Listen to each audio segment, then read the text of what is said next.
ಎಲ್ಲರಿಗೂ ನಮಸ್ಕಾರ. ನಾನು ನಿಮ್ಮ doctor Madhu L safe IVF centre Shivamogga. ಇವತ್ತು ಫೆಬ್ರವರಿ 4 ಪ್ರಪಂಚದಲ್ಲಿ ಇತ್ತು ವರ್ಲ್ಡ್ ಕ್ಯಾನ್ಸರ್ ಡೇ ಅಂತ ಅಬ್ಸರ್ವ್ ಮಾಡ್ತಾರೆ.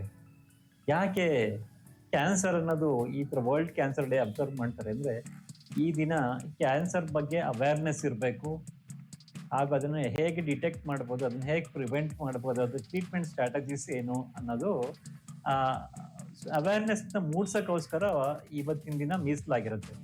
ಸೊ ಈ ಸಂದರ್ಭದಲ್ಲಿ ಆ, ನಮ್ಮ ಫರ್ಟಿಲಿಟಿ ಸ್ಪೆಷಲಿಸ್ಟ್ ಏನಪ್ಪ ಕೆಲಸ ಈ ಕ್ಯಾನ್ಸರ್ ಬಗ್ಗೆ ಅಂತ ನೀವು ಕೇಳಬಹುದು.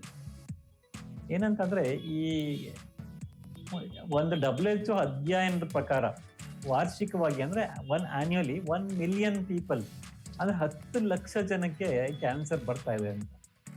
ಸೊ ಇದರಲ್ಲಿ ಈ ರಿಪ್ರೊಡಕ್ಟಿವ್ ಏಜ್ ಗ್ರೂಪ್ ಅಂದ್ರೆ 15 to 49 ಇಯರ್ಸ್ ಏಜ್ ಗ್ರೂಪ್ ನಲ್ಲಿ ಹೆಣ್ಮಕ್ಳು ಮತ್ತು ಮಹಿಳೆಯರಿಗೆ ಕಂಬೈನ್ಡ್ ಸುಮಾರು 4 ಲಕ್ಷ ಜನ ಇರ್ತಾರೆ. ಅಂತಂದ್ರೆ ಔಟ್ ಆಫ್ 10 ಲಕ್ಷದಲ್ಲಿ 4 ಲಕ್ಷ ಜನ ಈ ರಿಪ್ರೊಡಕ್ಟಿವ್ ಏಜ್ ಗ್ರೂಪ್ ನಲ್ಲಿ ಇರ್ತಾರೆ. ಈ ರಿಪ್ರೊಡಕ್ಟಿವ್ ಏಜ್ ಗ್ರೂಪ್ ನಲ್ಲಿ ಅಂತಂದ್ರೆ ಗರ್ಭ ಧರಿಸಬಹುದಾದಂತ ಒಂದು ಏಜ್ ಗ್ರೂಪ್ ನಲ್ಲಿ ಅಕಸ್ಮಾತ್ ಅವರು ಇವಾಗ ವಿವಾಹ ಪೂರ್ವದಲ್ಲಾಗ್ಲಿ ವಿವಾಹ ನಂತರ ಅಂದ್ರೆ ಒಂದು ಮಕ್ಕಳಾಗಿರೋದಿಲ್ಲ, ಅವಾಗ ಅಂತ ಟೈಮಲ್ಲಿ ಅವರಿಗೆ ಈ ತರ ಕ್ಯಾನ್ಸರ್ ಆಯ್ತು ಅಂತ ಅನ್ನೋದಾದ್ರೆ, ಮುಂದೆ ಅವರು ಇವಾಗ with advent of all this ಅಂದ್ರೆ ಹೊಸ ಟ್ರೀಟ್ಮೆಂಟ್ಸ್ ಆವಿಷ್ಕಾರಗೊಂಡಂಗೆ ಮತ್ತೆ ಎಫೆಕ್ಟಿವ್ ಟ್ರೀಟ್ಮೆಂಟ್ಸ್ ಆವಿಷ್ಕಾರಗೊಂಡಂಗೆ ಅವರು ಸರ್ವೈವಬಿಲಿಟಿ ಜಾಸ್ತಿ ಆಗ್ತಾ ಇದೆ. ಮುಂಚೆ ಹೇಗಾಗ್ತಿತ್ತು, ಕ್ಯಾನ್ಸರ್ ಬಂದ್ರೆ ಕ್ಯಾನ್ಸರ್ ಅನ್ನೋ ಒಂದು ಕಾಲ ಇತ್ತು. ಇವಾಗ ಇಮ್ಯುನೋಥೆರಪೀಸ್ ಇದೆ, ಹಾಗೂ ರೇಡಿಯೋ ಫ್ರೀಕ್ವೆನ್ಸಿ ಅಬ್ಲೇಷನ್ಸ್ ಈ ತರ ಮುಂದೆ ಅಡ್ವಾನ್ಸ್ಡ್ ಟ್ರೀಟ್ಮೆಂಟ್ಸ್ ಇಂದ ಅವರು ಸರ್ವೈವಬಿಲಿಟಿನ ರೇಟ್ಸ್ ಜಾಸ್ತಿ ಆಗ್ತಾ ಇದೆ.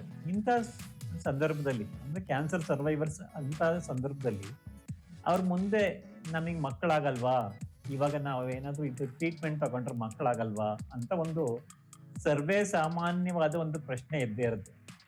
15 to 49 ಏಜ್ ಗ್ರೂಪ್ ನಲ್ಲಿ ಇರೋಂಥ ಈ ಕ್ಯಾನ್ಸರ್ ಸರ್ವೈವರ್ ಪೇಷಂಟ್ಸ್ಗೆ ಎಂತ ಪ್ರಶ್ನೆ ಇದ್ದೇ ಇರುತ್ತೆ. ಸೊ ಹಾಗಾಗಿ ಅಂಥವರಿಗೆ ಇವಾಗ ಈ ನಮ್ಮ ಫರ್ಟಿಲಿಟಿ ಫೀಲ್ಡ್ ಅಲ್ಲಿ ಇರುವಂತ ಒಂದು ವೆರಿ ಗುಡ್ ಆಪ್ಷನ್ ಅಂದ್ರೆ ಫರ್ಟಿಲಿಟಿ ಪ್ರಿಸರ್ವೇಷನ್ ಅಂತ. ಫರ್ಟಿಲಿಟಿ ಪ್ರಿಸರ್ವೇಷನ್ ಅಂದ್ರೆ ಏನಪ್ಪಾ ಅಂತಂದ್ರೆ, ಇವಾಗ ನಿಮಗೆ ಏನಾದ್ರೂ ಕ್ಯಾನ್ಸರ್ ಅಂತ ಒಂದು ಡಿಟೆಕ್ಟ್ ಆಯ್ತು, ನಿಮಗೆ ಯಾವುದೇ ರೀತಿ ಕ್ಯಾನ್ಸರ್ ಇದ್ದು ಅವರಿಗೆ ಮುಂದೆ ಆ ಟ್ರೀಟ್ಮೆಂಟಿನಿಂದ ನಿಮ್ಮ ಫರ್ಟಿಲಿಟಿ ಡಿಕ್ರೀಸ್ ಆಗತ್ತೆ, ಅಥವಾ ಟ್ರೀಟ್ಮೆಂಟ್ ನಂತರ ಫರ್ಟಿಲಿಟಿ ಅಥವಾ ಮಕ್ಕಳು ಪಡೆಯಬಹುದಂತ ಚಾನ್ಸಸ್ ಕಡಿಮೆ ಆಯ್ತು ಅಂತ ಅನ್ನೋದಾದ್ರೆ, ಇವತ್ತು ನಿಮ್ಮಲ್ಲಿ ಇರೋಂಥ ಮೊಟ್ಟೆಗಳಾಗ್ಲಿ ವೀರ್ಯಾಣುಗಳನ್ನಾಗ್ಲಿ ತೆಗೆದು ಅದನ್ನ ಸ್ಟೋರ್ ಮಾಡ್ಕೋಬಹುದಂತ ಫೆಸಿಲಿಟೀಸ್, ಅತ್ಯಾಧುನಿಕ ಫೆಸಿಲಿಟೀಸ್ ಅವೈಲೇಬಲ್ ಇದೆ ನಮ್ಮ ರಿಪ್ರೊಡಕ್ಟಿವ್ ಮೆಡಿಸಿನ್ ಅಲ್ಲಿ. ಹಾಗಾಗಿ ಈ ಫರ್ಟಿಲಿಟಿ ಪ್ರಿಸರ್ವೇಷನ್ ಬಗ್ಗೆ ಅವೇರ್ನೆಸ್ ಮೂಡಿಸ್ಬೇಕು ಅಂತ ಹೇಳಿ ಇವತ್ತಿನ ಒಂದು ವಿಡಿಯೋ ಮಾಡ್ತಾ ಇದ್ದೀನಿ. ಎಲ್ಲರಿಗೂ ನಮಸ್ಕಾರ. ನನ್ನ ಮುಂದಿನ ವಿಡಿಯೋದಲ್ಲಿ ಇದ್ರ ಬಗ್ಗೆ ಅತಿ ಹೆಚ್ಚು ಮಾಹಿತಿ ಕೊಡ್ತಾ ಹೋಗ್ತೀನಿ. ಪುರುಷರಲ್ಲಿ ಇರಬಹುದು, ಮಹಿಳೆಯರಲ್ಲಿರಲಿ ಏನು ಆಪ್ಷನ್ ಇರುತ್ತೆ, ಯಾವ ಕ್ಯಾನ್ಸರ್ಗೆ ಯಾವ ಡ್ರಗ್ಸ್ ಯೂಸ್ ಮಾಡಿದಾಗ ಹೇಗೆ ಪ್ರಿಸರ್ವ್ ಮಾಡ್ಬೋದು ಅಂತ ಹೇಳ್ತಾ ಹೋಗ್ತೀನಿ. ಎಲ್ಲರಿಗೂ ನಮಸ್ಕಾರ.